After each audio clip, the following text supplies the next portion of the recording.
मैं अपनी गरीबी से तंग आ चुकी थी। 15 साल की उम्र से मैं अमीर लोगों के घरों में काम कर करके अब मैं थक चुकी थी। अब तो मेरी उम्र 40 साल हो गई थी और मेरी बेटियां भी जवान हो गई थी। मैं हर समय यही सोचती, क्या उनकी किस्मत भी मेरी तरह होगी? क्या यह भी सारी ज़िंदगी अमीर लोगों को गुलामी करते करते गुजार देगी? और मैं ऐसा हरगिज़ नहीं चाहती थी। मेरे माता पिता ने तो मेरे लिए कुछ भी नहीं किया था, मगर अब मुझे अपनी बेटियों की किस्मत खुद बनानी थी। मैं आज अपने मालिक के घर के फ्रिज की सफाई कर रही थी और उसमें से गला सड़ा खाना निकालते हुए मेरे दिल को बहुत ही तकलीफ हो रही थी। यह खाना जो फ्रिज में पड़े पड़े अब सड़ गया था, अब कूड़ेदान की शोभा बढ़ाने वाला था। और अगर यह इस घर के नौकरों को दे दिया जाता तो कम से कम हम लोग पेट भर के खाना खा लेते। लेकिन यह मालिक लोग फ्रिज में खाना सड़ा देते हैं, लेकिन नौकरों तक को नहीं देते। मैं गुस्से से सोच रही थी कि मुझे अपने मालिकों से बहुत ज़्यादा नफरत थी। ना जाने नफरत ज़्यादा थी या फिर मुझे जलन थी। मैं अक्सर ही सोचा करती थी कि आखिर इन लोगों में ऐसी क्या खास बात है जो भगवान ने इन्हें छप्पड़ फाड़ कर दौलत दे रखा है। मैं अपने मालकिन को जब जब देखती तो वो हम पर हुक्म चला रही होती। कभी कभी मैं अपने ख्याल में उसे नौकरानी बना लिया करती थी और उस घर के सारे काम करवाया करती थी, और ऐसा करके मेरे दिल को बहुत ही सुकून मिला करता था। मेरी यह इच्छा होती कि काश मेरी शादी सूरज जैसे निकम्मे इंसान के साथ ना हुई होती। काश मेरी शादी बंगले के मालिक से हो जाती तो आज मैं और मेरी बेटियां इस घर की मालकिन होती। मैं काम से फ्री नहीं हुई थी कि तभी मेरी मालकिन शोर मचाते हुए किचन में दाखिल हुई और कहने लगी, तुम सब जल्दी से अपना अपना काम खत्म करो और मेरे पास आओ। हमारे घर खास मेहमान आने वाले हैं, इसीलिए कुछ जरूरी इंतजाम करना है। अपना हुक्म सुनाकर वह चली गई थी, जबकि मेरे साथ की नौकरानियां बड़ी तेजी से हाथ चलाने लगी थी। वह यह सब मालकिन को खुश करने के लिए कर रही थी। मैं जब यह सब देखती तो मुझे और भी ज्यादा गुस्सा आने लगता। खैर, आज का पूरा दिन बहुत ही ज्यादा व्यस्त रहा था। मालकिन ने ढेर तरह के खाने बनवाए थे। मैं यह सोच सोच कर परेशान हो रही थी कि आखिर आज ना जाने घर में कितने मेहमान आने वाले हैं। असल झटका तो मुझे तब लगा जब मालकिन के सिर पर 3 ही मेहमान आए थे।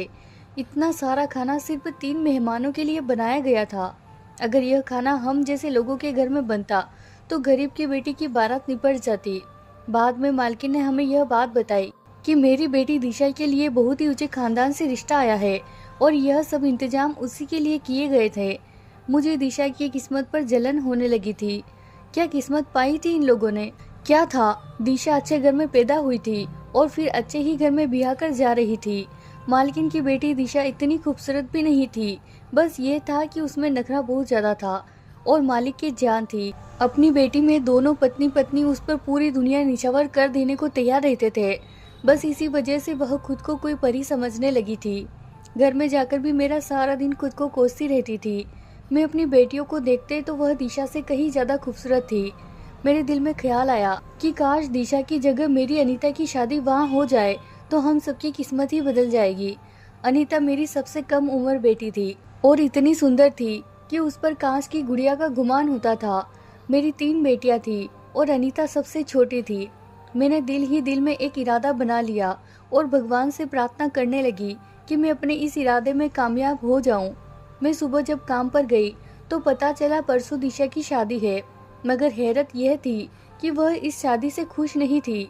जिस लड़की को अपने माता पिता के घर में ही सब कुछ मिल जाए, फिर उसने शादी करके ससुराल जाकर करना ही क्या है। खैर, मैं दिशा के कमरे में गई। मैं बोली, मैडम जी, मेरी छोटी बेटी की बड़ी इच्छा है कि वह आपकी शादी में आए। आप तो जानती है हम गरीब लोग हैं, हमारा खाना पीना बहुत ही मुश्किल से होता है, फिर हम कपड़े वगैरह का तो सोच भी नहीं सकते। हो सके तो आप अपना कोई पुराना सूट निकाल कर मेरी बेटी को दे दे। दिशा हमेशा मेरी बेटियों के लिए कपड़े दे दिया करती थी। आज भी वह उठी और अपनी अलमारी से बहुत सारे सूट निकालकर मुझे दे दिए। बोली कि तुम्हारी बेटी को यह ड्रेस बहुत ही पसंद आएगी, उससे कहना कि इन्हीं में से कोई एक ड्रेस पहनकर मेरी शादी में आ जाए। मैं दिशा को आशीर्वाद दिया और उठ खड़ी हुई। मैं यह भी जानती थी कि इन अमीर लोगों को किसी तरह की आशीर्वाद की जरूरत नहीं होती, मगर फिर भी उन्हें आशीर्वाद का बड़ा लालच होता है। वह चाहते हैं कि हर कोई झोलियां उठा उठा कर उनको दुआएं दे। खैर, मैं वो कपड़े लेकर घर आ गई। मेरी बेटियां बहुत खुश हो चुकी थी। मैंने वह सारे कपड़े एक एक करके तीनों बेटियों में बांट दिए। फिर मैं अनीता को कमरे में बुला लिया। मैं बोली, अनीता, तुम जानती हो ना, तुम अपनी तीनों बहनों में से सबसे ज़्यादा सुंदर हो। वह मुस्कुराकर बोली कि मम्मी, मैं जानती हूँ, सब कहते हैं जब तुम अपनी नीली आंखें मटकाकर देखती हो तो और भी ज़्यादा सुंदर लगती हो। मैं बोली, अनीता, परसों मैं तुम्हें अपने मालिक के घर लेकर जाऊंगी। तुमने छोटे छोटे कपड़े पहनने हैं जैसे ऊंचे ऊंचे घरों की लड़कियां पहनती है, और खुद को किसी हीरोइन की तरह तैयार करना है। वहाँ पर सब बहुत अमीर अमीर लोग आएंगे। तुम्हें किसी लड़के को अपनी तरफ आकर्षित करना है ताकि तुम्हारी शादी भी अमीर लोगों में हो जाए और फिर हमारे दिन बदल जाएंगे। मेरी बात पर वह जोर से हंसी और बोली, मम्मी, ये तो सब मेरे बाएं हाथ का खेल है। आप नहीं जानती मैं क्या चीज़ हूँ। मैंने उसे आशीर्वाद दिया, मुस्कुराती हुई कमरे से बाहर निकल आई थी। अब तो उठते बैठते मैं भगवान से यही प्रार्थना करती थी कि भगवान मेरी अनीता का जोड़ा अमीर घर में लिख दे, मेरी बेटी को रातों रात अमीर बना दे। समय समय पर मैं अपनी बेटी को ट्रेनिंग भी देती थी कि कब कहाँ पर क्या बात करनी है और कैसे रहना है। जब शादी का दिन आया तो उसी मोहल्ले के ब्यूटी पार्लर से तैयार करवाकर मैं अनीता को शादी में लेकर चली गई। मालिक के घर में ज़्यादा मेहमान नहीं आए थे, उन्होंने शादी का फंक्शन घर पर ही रखा था। मैंने अपनी बेटी से कह दिया था कि जो लड़का भी तुम्हारे जाल में फंसे उसे फंसा लेना। मैं एक माँ होकर अपनी बेटी को बेशर्मी का पाठ पढ़ा रही थी। ना जाने मुझे क्या हो गया था। मैं पैसे के लालच में इस कदर अंधी हो चुकी थी कि मुझे अच्छा और बुरा कुछ भी समझ नहीं आ रहा था। जब मालिक और मालकिन सामने आए तो मैंने अनीता से कहा, मालकिन के पैर छूकर आशीर्वाद लो, खुशी का मौका है, वह तुम्हें शगुन जरूर देगी। अनीता ने बहुत ही तमीज के साथ मालकिन को नमस्ते किया। मालकिन तो मेरी बेटी को एक नज़र देखकर आगे बढ़ गई थी। उसने उसकी नमस्ते का जवाब देना भी गवारा नहीं किया था। मालिक ने मेरी बेटी को बड़ी गहरी निगाहों से देखा। वह बोले, क्या नाम है इसका? मैं बोली, अनीता नाम है इसका। मालिक बोले, अनीता, तुम जाकर फंक्शन देखो, मुझे तुम्हारी माँ से कोई बात करनी है।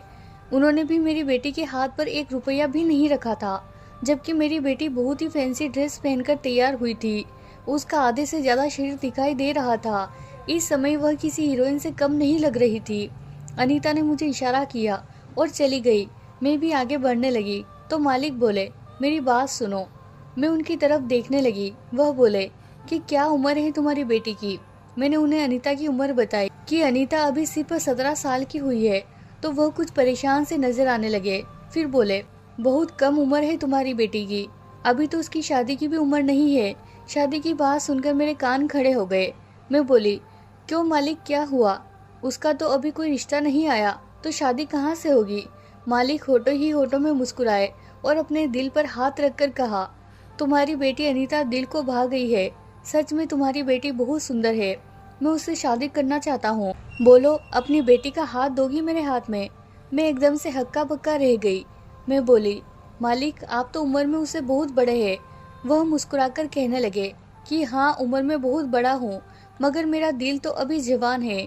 अगर तुम अपनी बेटी की शादी मेरे साथ कर दो तो मैं अपनी आधी जायदाद तुम्हारी बेटी के नाम लिखने को तैयार हूँ। मालिक के मुंह से यह बात सुनते ही मेरी आंखें चमक उठी थी। मैं बोली, साहब जी, आप जैसा कहेंगे वैसा ही होगा। अगर आप कहे तो मैं आज ही अपनी बेटी की शादी आपसे करवा दूंगी। मेरी बात सुनकर मालिक मुस्कुराने लगे। वह बोले, हाँ, तुम्हारा ख्याल तो बहुत अच्छा है। ऐसा करो, अपनी बेटी को तैयार करो। मैं बोली, मालिक, आज तो आपकी बेटी की शादी है। अगर मालकिन को पता चल गया तो वह हंगामा खड़ा कर देगी। मेरी बात सुनकर मालिक हंसते हुए कहने लगे, मेरी पत्नी मेरे फैसले पर उफ तक नहीं करती। मैंने सर हिला दिया और आगे बढ़ गए। मुझे इन अमीर लोगों की कोई भी बात समझ नहीं आती थी। हालांकि उनके झूठे बर्तन धोते धोते सारी जिंदगी गुजर गई थी। खैर, मैं जल्दी से अनीता के पास गई और बोली, इधर आकर मेरी बात सुनो। मैंने आंखों ही आंखों में उसे इशारा किया और वो मेरे साथ चल पड़ी। मैं उसे एक कोने में ले गई और बोली, हम यहाँ जिस मकसद के लिए आए थे वह पूरा हो चुका है। मेरी बेटी का मुंह खुला का खुला रह गया। कहने लगी, मम्मी, मेरे सर पर हाथ रखकर कसम खाओ, तुम सच कह रही हो? मैं बोली, एकदम सच कह रही हूँ। वह बोली, मम्मी, बताओ कौन सा लड़का मेरे लिए पसंद किया है? मैं बोली, अनीता, तुम मेरे मालिक को बहुत पसंद आ गई हो, वो तुमसे शादी करना चाहते हैं। वह हैरान होकर बोली, मम्मी, आप चाहती हैं मैं उस बूढ़े से शादी कर लूँ? यह तो बहुत ही घाटे का सौदा है, मुझे यह बिल्कुल भी मंजूर नहीं है। मैं बोली, मेरी बात समझने की कोशिश करो। अगर तुम्हारी शादी किसी लड़के से होती तो सारी जायदाद तुम तक आते आते सालों लग जाएंगे। जाहिर सी बात है, औलाद के पास तो जायदाद तभी आती है जब उसके माता पिता का देहांत हो जाता है, जबकि यहाँ तो तुम सीधे सीधे हर चीज की मालकिन बन जाओगी। मालिक ने पहली नजर में ही तुम्हें पसंद कर लिया है। उन्होंने कहा है कि वह शादी में आधी जायदाद तुम्हारे नाम कर देंगे। उनके होते हुए तुम ऐश करोगी, और जिस दिन वह भगवान को प्यारे हो जाएंगे तब तुम अपनी पसंद के किसी लड़के से शादी कर लेना। मेरी बात सुनकर मेरी बेटी हंसकर कहने लगी, मम्मी आपको पता है क्या, मैं आपको सारी औलाद में सबसे ज्यादा प्यारी क्यों हूँ? मैं बोली। वह कहने लगी, क्योंकि मैं पूरी की पूरी आप पर गई हूँ।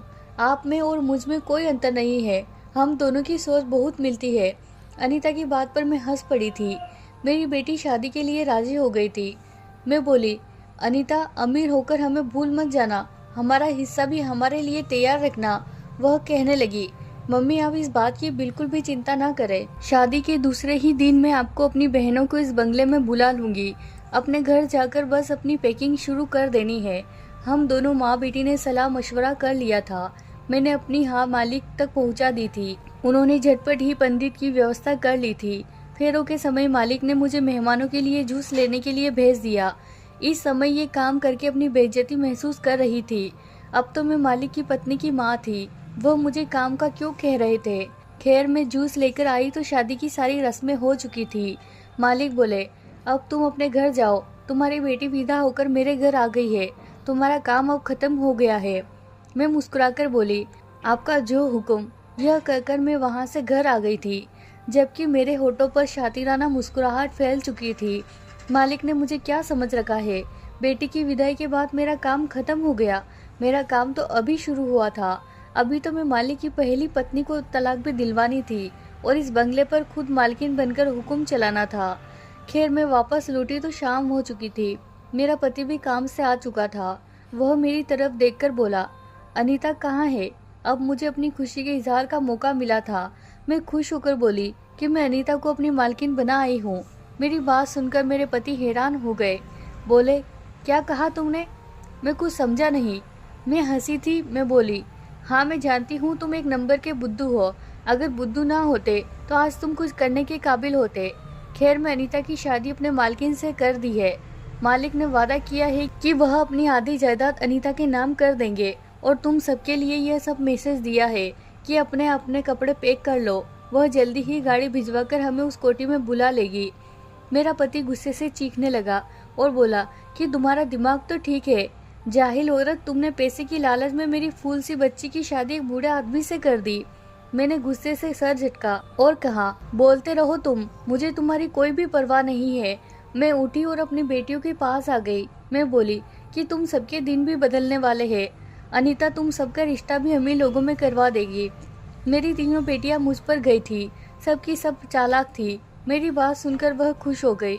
थोड़ी देर बाद आकर मैं अपने बिस्तर पर लेट गई और सोचने लगी कि मैं कहीं घाटे का सौदा तो नहीं कर दिया।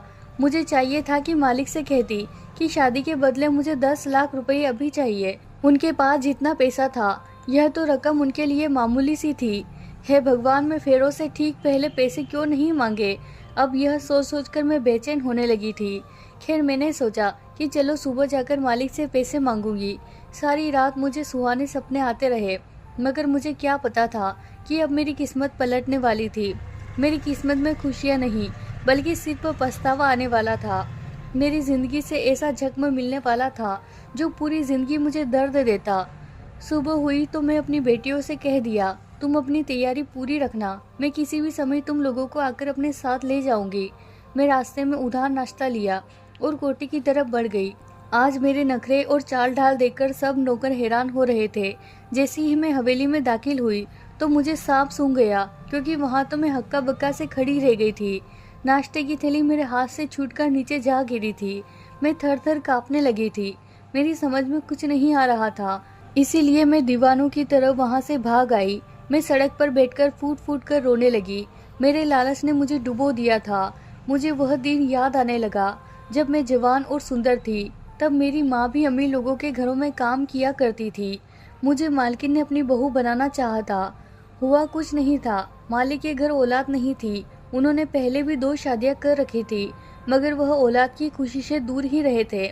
इसीलिए उनकी माँ ने चाहा था कि मेरी शादी उनसे कर दी जाए। मगर मेरी माँ ने अपनी मालकिन को इनकार कर दिया। कहने लगी, पहले से शादीशुदा मर्द को अपनी बेटी नहीं दूंगी। जब मुझे इस बात का पता चला तो मैंने बहुत ही बवाला मचाया था। मैं बोली, मम्मी मुझे ये रिश्ता मंजूर है, आप मेरी शादी अपने मालिक से करवा दे। मगर मेरी माँ ने मेरी एक नहीं सुनी थी और मेरी शादी एक गरीब सूरज नाम के लड़के से कर दी। उसके साथ शादी करके मेरे नसीब भी मेरी माँ के जैसे ही हो गए थे। मुझे भी लोगों के घरों में काम करने के लिए जाना पड़ता था। खैर, मैं अपने बच्चों के लिए बहुत ही अच्छा सोचा था, मगर जो हुआ था वह नहीं होना चाहिए था। मेरे अंदर गुस्सा बढ़ने लगा। रह रहकर मेरी आंखों के सामने हवेली का वो मंजर घूम रहा था जब मैं नाश्ते की थैली लेकर अंदर हवेली में दाखिल हुई थी। लेकिन वहाँ तो मालिक मालकिन और उनकी बेटी दिशा नाश्ते की टेबल पर बैठे नाश्ता कर रहे थे। लग ही नहीं रहा था कि रात इन्होंने दिशा की शादी की है और साथ ही साथ मालिक ने अपनी भी शादी की है। दिशा तो घरेलू कपड़ों में आराम से बैठी नाश्ता कर रही थी। अगर यह तीनों सामने बैठे हुए थे तो फिर मेरी बेटी कहाँ चली गई? मुझे किसी अनहोनी का एहसास हुआ था। मैं बेचैन हो उठी थी और इसीलिए भागती हुई बाहर आ गई थी। मैं एक बार फिर से हवेली चली गई। इस बार मुझे मालिक सामने ही मिल गए। मैंने गुस्से से उनका गिरबान पकड़ लिया। वह बोले, क्या बात है, तुम अपने होशोहवास में तो हो, जानती हो क्या कर रही हो? मैं चीख कर बोली, अगर आपकी बेटी इस घर में मौजूद है तो फिर मेरी बेटी कहाँ चली गई है? मालिक ने एक झटके से अपना गिरबान मुझसे छुड़ाया। उनके चेहरे पर मुस्कुराहट फैल गई। वह बोले, चलो मैं तुम्हें पूरी कहानी सुनाता हूँ।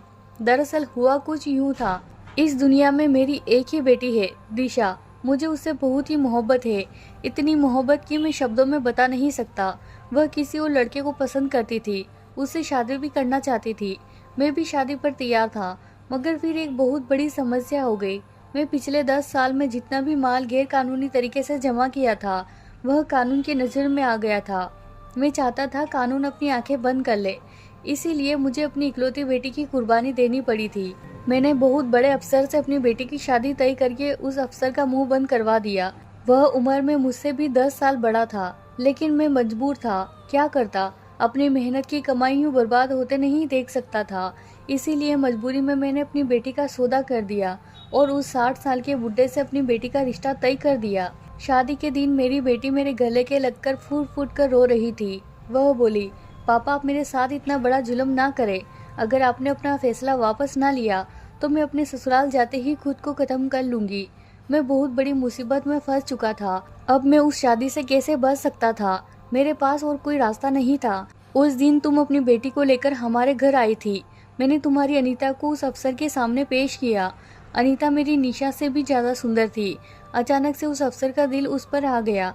मैं तुम्हारी बेटी का हाथ मांगा तो तुम उम्र के फर्कों को भूलकर पैसे के लिए राजी हो गई थी और मैं तुम्हारी बेटी की शादी उस बूढ़े अफसर के साथ कर दी जहां मैं अपनी बेटी की शादी करने वाला था।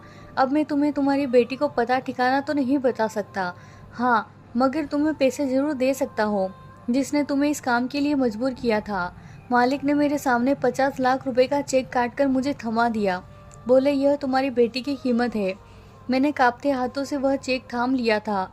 मैं इन बड़े लोगों के सामने नहीं लड़ सकती थी क्योंकि मैं मजबूर थी। मैं वह पैसे लेकर घर आ गई। मेरी बेटियां कहने लगी, मम्मी यह इतने सारे पैसे कहाँ से आए हैं?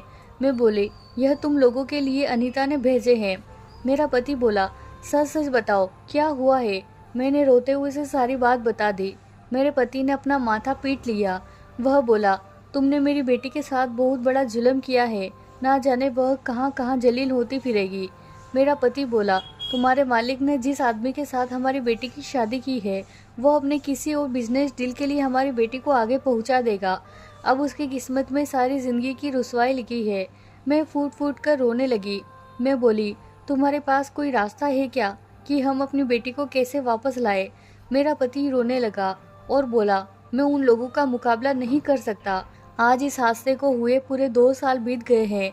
मालिक के दिए हुए 50 लाख से हमारी जिंदगी बदल गई है। मेरी बेटियां बहुत ऐशो आराम की जिंदगी जी रही है, मगर मुझे यह ऐशो आराम चुभता है। ऐसा लगता है जैसे कि अनीता के खून के बदले मिलने वाली रकम है। मुझे यह पैसा जहर लगता है। खुद को माँ कहते हुए भी शर्म आती है। एक ऐसी माँ जिसने अपनी ही बेटी का सौदा कर डाला। आज मुझे समझ आया, मेरी माँ ने मेरी शादी एक अमीर आदमी के साथ करने की बजाय एक गरीब आदमी से क्यों की थी, क्योंकि वह मुझे इज्जत की जिंदगी तो दे रहा था मैं अपनी बाकी बेटियों की शादियाँ अपने जैसे लोगों में करने का सोच रही हूँ। जब भी अनीता याद आती है तो दिल खून के आंसू रोता है। पता नहीं मेरी फूल सी नाजुक सी बच्ची किन दरिद्रों के बीच में फंसी हुई होगी। भगवान से प्रार्थना करती हूँ कि हे भगवान, भगवान तुम मेरी फूल जैसी बच्ची को अपने पास बुला ले, क्योंकि वह तो इतनी नाजुक सी है, वह इतनी दरिंदगी नहीं सह पाएगी। इससे अच्छा तो तू उसे अपने पास बुला ले। अगर आपको हमारी कहानी पसंद आई हो तो वीडियो को लाइक करें। चैनल पर नए हैं तो चैनल को सब्सक्राइब जरूर करें। धन्यवाद दोस्तों।